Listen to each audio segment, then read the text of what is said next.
why it's more appealing, things like that. So I didn't look into that, but that is something in terms of future research you could always sort of look into.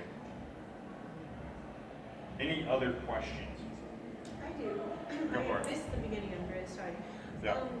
If we take, say, a 5-column piece from the New York Times and recreate it as a listicle, Yeah. the listicle, I'm assuming, is much shorter than the 5-column piece from the New York Times. Usually these articles are pretty short. So, this may not have been part of your research, but frankly, if you're a good New York Times reporter, your lead has a lot of really good information.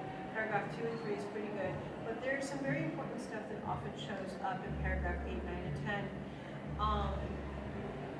Are you finding that those who are depending on listicles primarily for their information are actually not picking up some of the subtleties and some of the additional information that might be important to being able to actually sort of critically examine the story? I mean, I didn't actually look into that, but I think that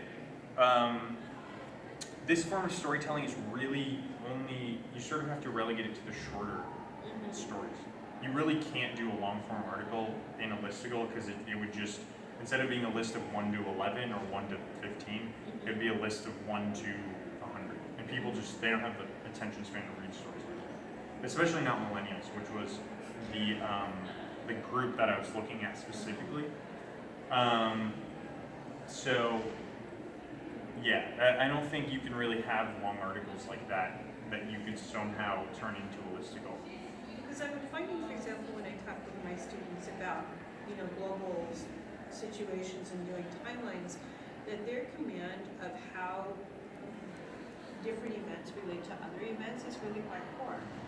They're unable to see how things would dovetail and lead to another and move on to something else. And I think possibly it's because they're really skimming information.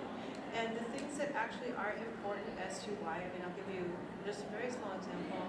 When we talk about moving Casablanca, I have people tell me that slavery was still current in the South into the 1940s.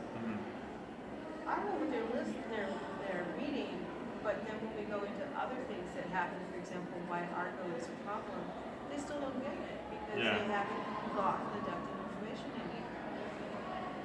Yeah. So I don't know. Yeah, interesting. When you look for the listicles, are there several different versions, or are they only on just particular websites?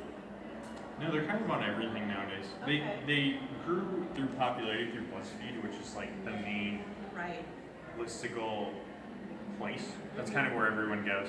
Yeah.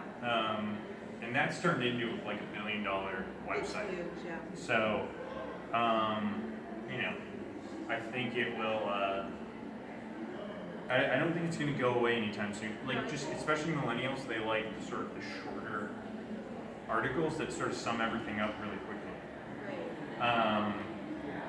That long form type of storytelling, I think it still has a place in news. It's just sort of, that's not really what the consumers are looking for anymore.